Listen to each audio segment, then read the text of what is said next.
Okay, welcome everyone to our discussion. We are going to practice a podcast today. Not going to do a podcast which is talking about something which is so complicated. We are going to talk about something which is so casual, relate to everyone here, as we all here are students. So the topic that we are going to talk today, there are three. The first one is burnout.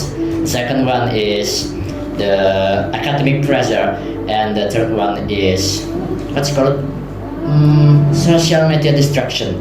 So these three is perfectly reflect the circumstance that every student here right now face. So right now, all of students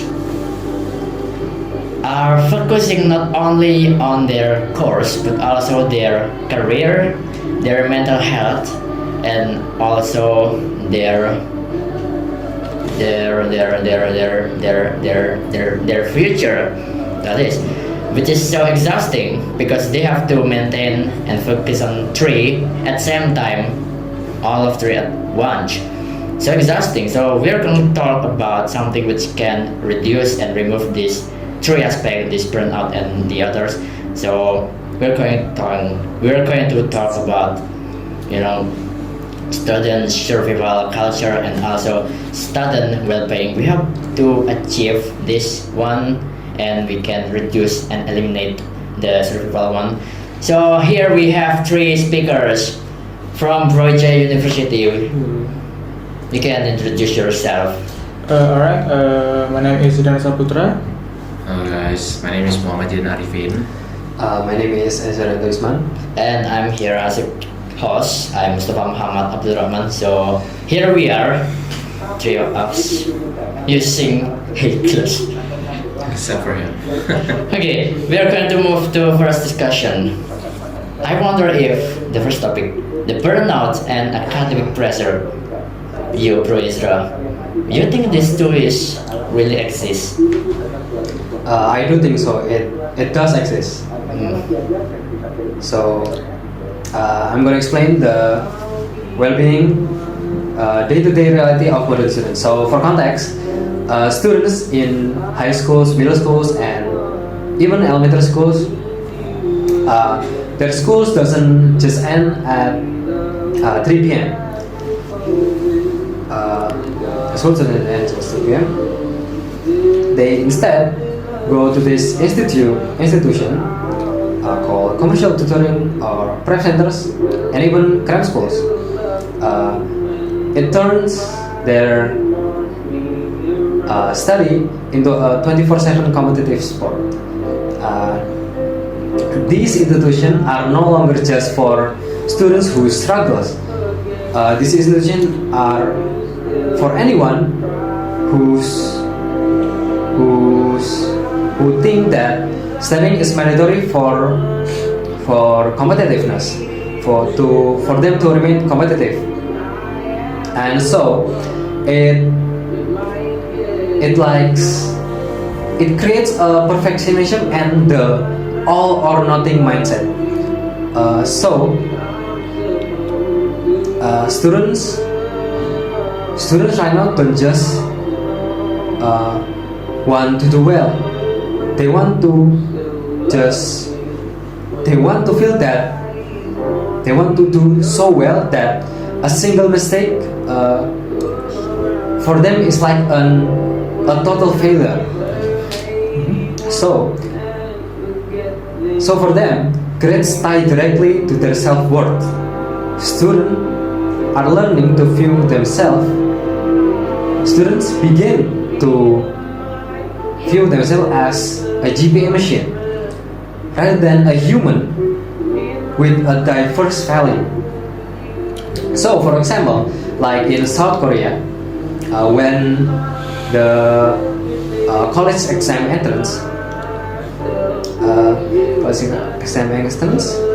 where flights are literally grounded. So the students who are on the exams are not distracted during the listening portion. And students in high school middle school on South Korea go to crime school until 10 p.m. and this creates a culture where they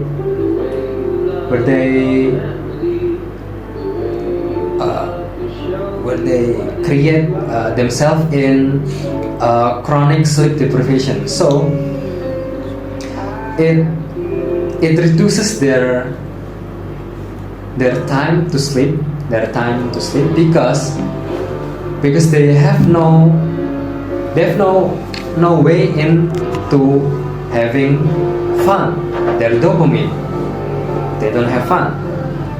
And according to the recent Global Youth Mental Health Metrics, academic stress is consistently rated as a primary drive for anxiety among Gen Z and Gen Alphas. For instance, 70% of high school students report feeling often and always stressed by their schoolwork, with a direct correlation to clinical burnout before they even attend university. So scary, I guess. And that have explained that the burnout and academic pressures really exist, and also it give us the example of the impacts for these two, which the impact for these two is that it can lead into anxiety and also exhausting. Is that right? Yes. Exhausting. Interesting. Talking about this exhausting, it reminds me about the quote, the statement that many people say is that in the right time, right now, student is very exhausted because even in their resting time, they didn't have enough time to rest. Actually, they have enough time to rest, but they do not use it. Instead, they use this resting time to, scrolling. They To do, have fun, they do not use to get it that properly. dopamine. And talking about the scrolling, it's reminding me about social media and a terms called TikTokification. So, talking about this, Jidan, what happened to our students due to age of TikTok and TikTokification? Like what does TikTok, what is the result of TikTokification to college students? Yeah. I feel like, at least, I don't know if it's for the most of us, but I feel like it's a big part of the effect is pretty much a big outcome. The effect is not, it's not that it's very noticeable. It's not that you can't see it, as I feel like most of us can see the effects of the TikTokification, let's just say TikTokification for college students. And I feel like it's also leaning more into the negative effects because, just like Ezra said, a lot of exams, a lot of pressure, pressure that they put on themselves, instead of putting their rest into work, actually putting their rest time into usable time, they tend to lean more to let's say into the TikTok app, because I feel like when you're in under a lot of pressure, your dopamine level is also reducing because you're not as excited because you're exhausted, right? And then you seek that dopamine by going onto TikTok. Perhaps that it could cure unquote. You can you can find something fun, you can find something interesting, but the thing is, the effect of that is a lot more than just finding satisfactions. It can lead into addiction, which is doom scrolling, and doom scrolling tend to get similarized with.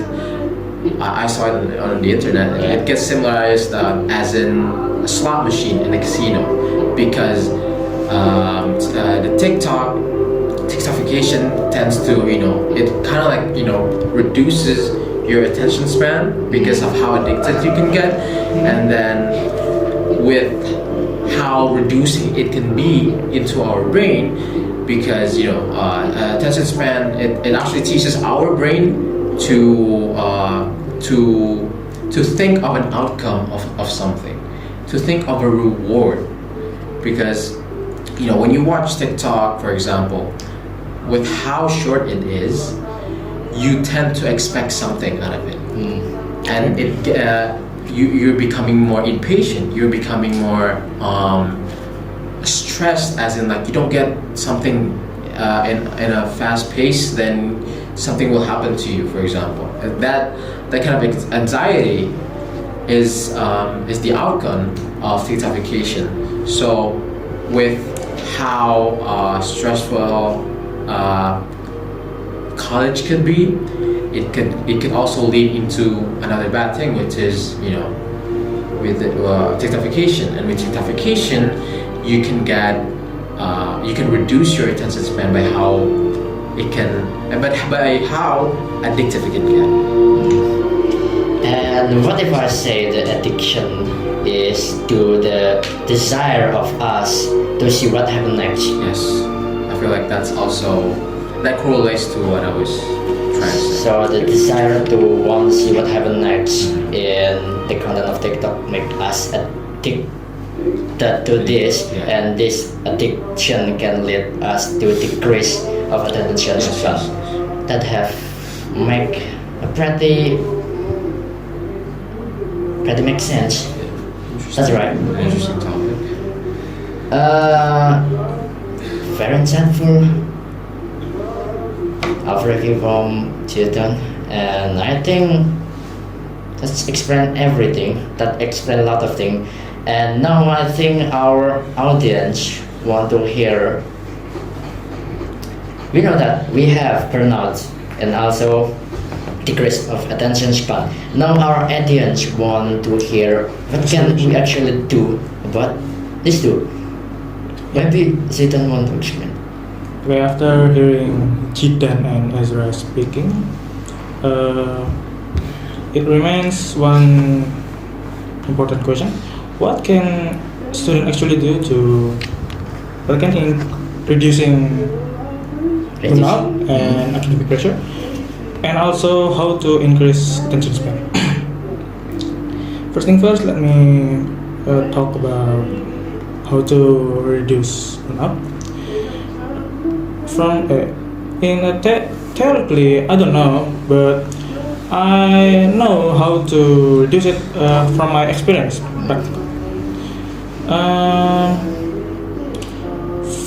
From what I know, students now are seeking to have perfection rather to progress for themselves. For example, they want to perfect in anything, like their grades, their friendship, or even their relationship with others. So because of that, they will have burnout in their mind, and also they will get academic pressure from it. The solution for me is, I think you must focus on your progress first, instead of perfection. Because the first and important thing is progression. If you don't progress, you're not moving. You're not moving forward. You just focus on one thing, perfection. So that's why progress is more important. So focus on your progress first. Second one is how to increase attention span. Yeah. Okay. How to increase attention span? So students right now have some short attention span. True. I think that is because TikTok itself or even media social, they are giving them to doom scrolling to do doom scrolling, because Instagram, TikTok, or even YouTube give short video with fun and stimulating times. So when they're scrolling, after this video, scrolling again, after this, scrolling again. That's why they have short attention span. And from what I learned from the research, you can do something called deep focus. So when students do their work, they do their homework like writing or math, they should put their phone off, turn off the notification, and focus on their homework first. After that, they have a short break, such as I don't know, drinking tea or listening to music, and then they must focus on their homework again. So, they with the solution, they might not get a mental health issue. How to? Okay, that's the insightful solution to handle this two problems. The first one is the burnout, and the second one is, attention span. And that's pretty makes sense. So I think, so that's all. Yeah. All the things that we want to search in order to achieve student well-being have been answered by all of you. That's very insightful. So I think we have reached the end of our discussion today. Okay. So I hope this discussion result can be beneficial, and for all of you who watch this, I hope all of theory, all of practice that we have shared, you can practice it in order for you to be able to eliminate the students' survival cultures and also achieve students' well-being. So that's all from me. And Thank you so much. thank you so much for Thank you, everyone. everyone speakers, and thank you so much for Thank you the for audience. watching us. For the last one, I want to